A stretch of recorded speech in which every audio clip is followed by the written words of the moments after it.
É isso aí, galera do segundo ano, aquele abraço, professor Sérgio Maurício. Estamos aqui dando continuidade às nossas aulas online.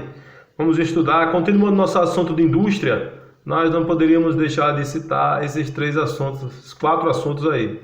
Siderurgia brasileira, polo de Camaçari aqui no Nordeste, Zona Franca de Manaus no norte do país e a industrialização 4.0. Sobre a siderurgia, porque ela está ligada mais ao sudeste brasileiro. Então, vamos lá, vamos estudar. A primeira manufatura de ferro se instalou no Brasil em 1589.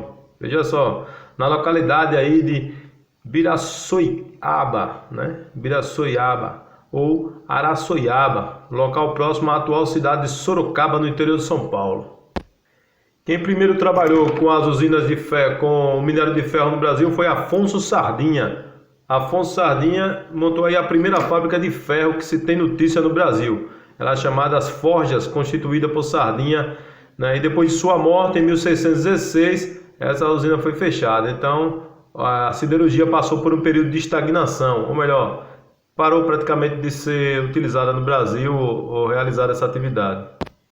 Foi aí com a descoberta do ouro, no atual estado de Minas Gerais, que desencadeou um novo estímulo à siderurgia. Fundições foram abertas para a construção e implementos de ferro utilizados no trabalho das minas. Então as minas foram importantes, o ouro foi importante para esse desenvolvimento das fundição, ou das forjas.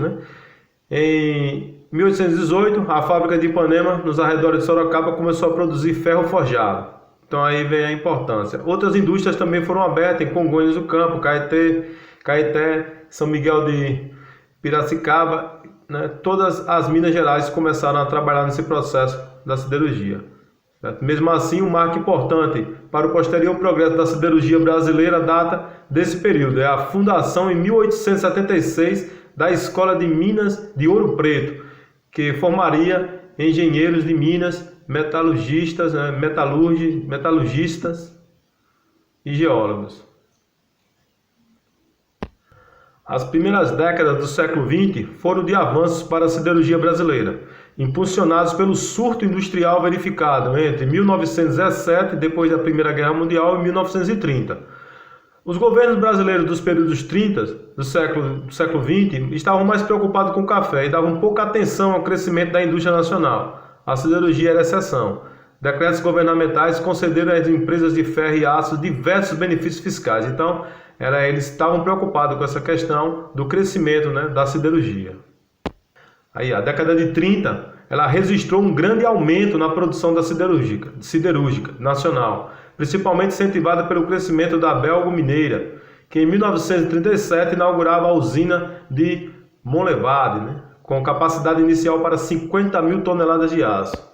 Ainda em 1937 são construídas a Companhia Siderúrgica de Barra Mansa e a Companhia Metalúrgica de Barbará.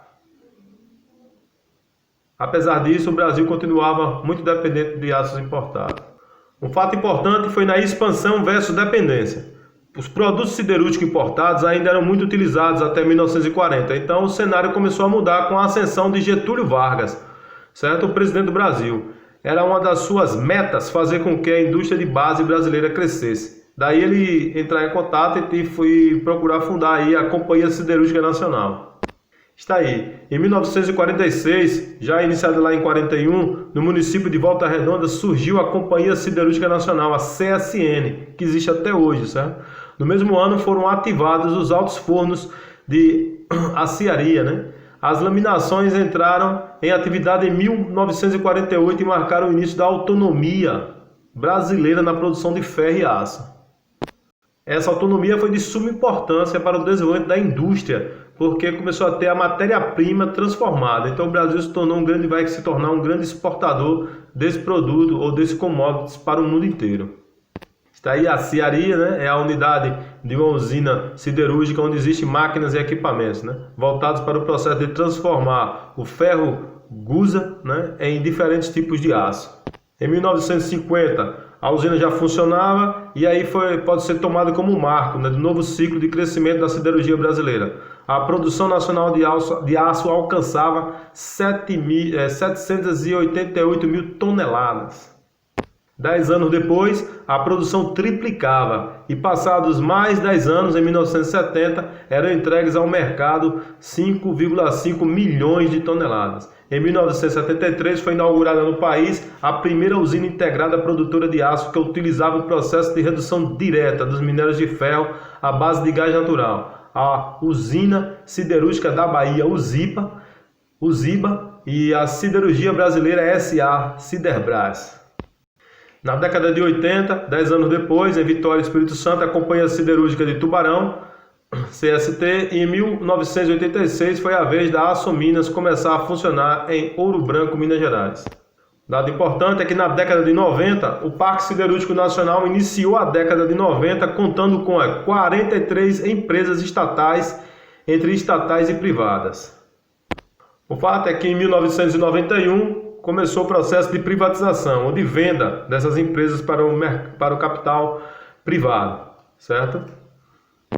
As privatizações, como você sabe, é a venda da empresa estadual para a empresa se tornar uma empresa privada de particular. O Parque Siderúrgico Brasileiro hoje compõe cerca de 30 usinas administradas por 11 grupos empresariais. Esses grupos são a Aperam, né?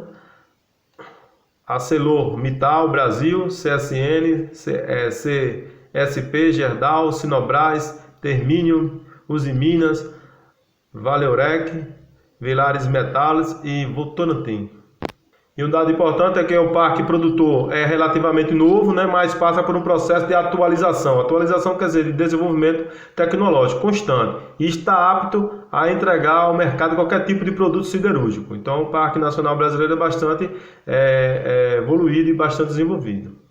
Para fechar aqui, entre 1994 e 2016, eles investiram aí cerca de 46,6 bilhões de dólares e o Brasil tem hoje o maior parque industrial de aço da América do Sul e o maior produtor da América Latina. E ocupa o 5º lugar como exportador líquido de aço e o 9º como produtor de aço no mundo. Camaçari, Bahia. É um município brasileiro aí do estado da Bahia, né, situado a 41 quilômetros da capital Salvador. É um município conhecido como uma cidade industrial, já que abriga muitas empresas do polo petroquímico industrial e também é sede da Ford Motor Company Brasil, inaugurada em 2001, sendo a primeira fábrica de automóveis a se instalar na região Nordeste. Camaçari é a 4ª cidade mais populosa do estado da Bahia, tem quase mais de 250 mil habitantes, certo? É a 2ª maior cidade da região metropolitana de Salvador, que abriga aí o polo. Está aí o polo de Camaçari. Aí o polo industrial de Camaçari. Aí a área de abrangência, né? São 235 km². Está aqui a cidade de Camaçari, aqui a área do complexo, aqui a cidade de Dias Dávila, né? E todo esse perímetro aqui faz parte do complexo aí do polo petroquímico. Para vocês terem uma ideia, está aqui, né, o polo petroquímico, certo? Está aqui a refinaria, está aqui a cidade de Salvador e aqui o aeroporto. Então aqui são pontos de ligação, aqui é a cidade de Dias Dávila e aqui você vê como parte tudo centralizado ao polo de Camaçari, tamanho sua importância. O polo teve início suas atividades em 29 de junho de 1978. Lá operam mais de 90 empresas, sendo 34 químicas e petroquímicas, 27 de parcerias do Complexo Ford. Os segmentos lá são químico-petroquímico, celulose, têxtil, metalúrgica, automóveis, bebidas, serviços e energia eólica. Investimento total de 16 bilhões e previsto aí mais investimentos. Vocês têm uma ideia, são mais de 15 mil empregos diretos, 30 mil indiretos, que dá 45 mil empregos. Faturamento de 15 bilhões, exportações de 2,3 bilhões, impostos, né, ICMS para o Estado e investimentos sociais aí que eles fazem na área social aí de 16 milhões ano. Uma coisa importante que eu queria mostrar a vocês é que o polo petroquímico ele se preocupa com o meio ambiente. Todo o processo de produção da indústria lá é monitorado, monitoramento de ar, existe aterros industriais, existe áreas para a questão das máquinas, a biolavagem dos produtos, certo? Todo um processo, estações de tratamentos, principalmente da questão da água. Então há todo o processo, preocupação com o processo ambiental de resíduos sólidos e resíduos líquidos, né? Pela produção da indústria. atendendo aí ao chamado Protocolo de Kyoto, né, a Agenda 21 e as questões ambientais no mundo. Aí, para vocês terem uma ideia, são mais de 450 quilômetros de área monitorada, né? Toda a área monitorada aqui, desde Simões Filhos, Dias Dávila, Salvador, o Polo, Camaçari, uma série de lugares aqui. Fechar essa questão do meio ambiente, são marcos de excelência, né? Eles, o pioneirismo em sistemas integrados de proteção do meio ambiente.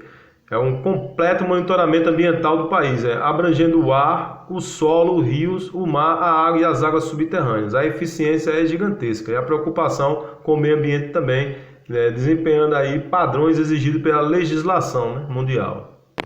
As vantagens do polo de Camaçari é a localização estratégica, né? Portos, aeroportos, ferrovias e rodovias, como você viu ali próximo à capital Salvador. Além do mais, centro de matérias-primas, né? Gestão ambiental, licenciamento de risco envolvendo todas as unidades, é todo um processo de área lá de empreendedorismo. Considerado o maior complexo industrial integrado do Hemisfério Sul, o Polo Industrial de Camaçari completa 42 anos de existência neste dia 29 de junho. É um polo que mudou a face de desenvolvimento no estado da Bahia, tornou a Bahia um estado industrializado em conexão com o mundo, ou seja, numa visão competitiva e bem ampla de suas atividades, e, claro, transformou Camaçari, que é o seu município sede, porque tem também o município vizinho de Dias Dávila, que é muito importante, que nasce depois, num município reconhecidamente industrial. No total, o polo opera com cerca de 100 empresas de diferentes segmentos e um contingente de cerca de 45 mil pessoas. Químico, petroquímico, que é o segmento mais denso industrialmente, mas tem o segmento de pneus, tem o segmento automotivo, tem fertilizantes. É um polo que tem hoje um contingente da ordem de 45 mil pessoas, sendo 30 mil empregos indiretos e 15 mil empregos diretos.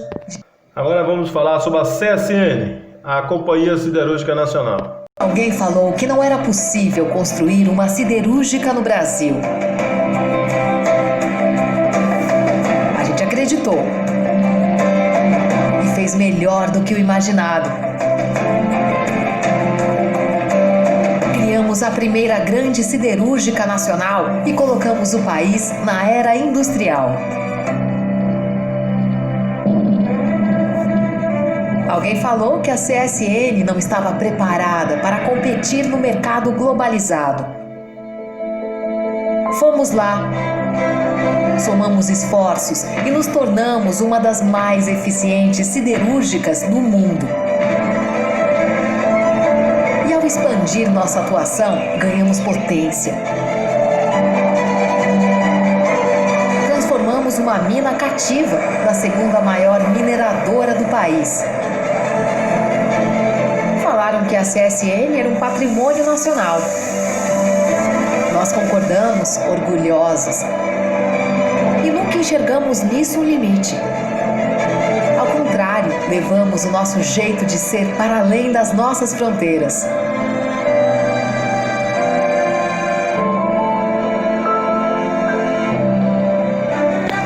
Então é isso aí, galera. Até a próxima aula. Na próxima aula, Zona Franca de Manaus e a industrialização 4.0. Valeu, até a próxima aula. Um abraço para vocês. E vocês viram aí a importância da siderurgia brasileira e do polo petroquímico de Camaçari, na Bahia. Valeu!